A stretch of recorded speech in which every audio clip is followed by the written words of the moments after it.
السلام عليكم ورحمة الله وبركاته. داخل على الله وعليك يا وليد العهد يا محمد بن سلمان.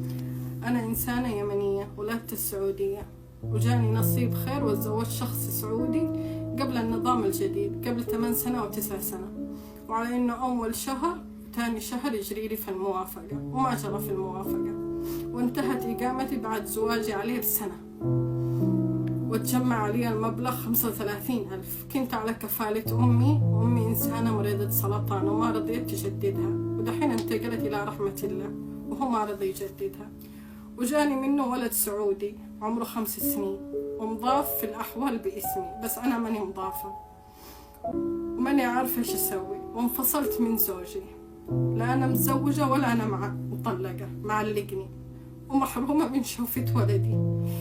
يعني لي 1 سنة و5 شهور وأنا محرومة من شوفة ولدي، وكل ما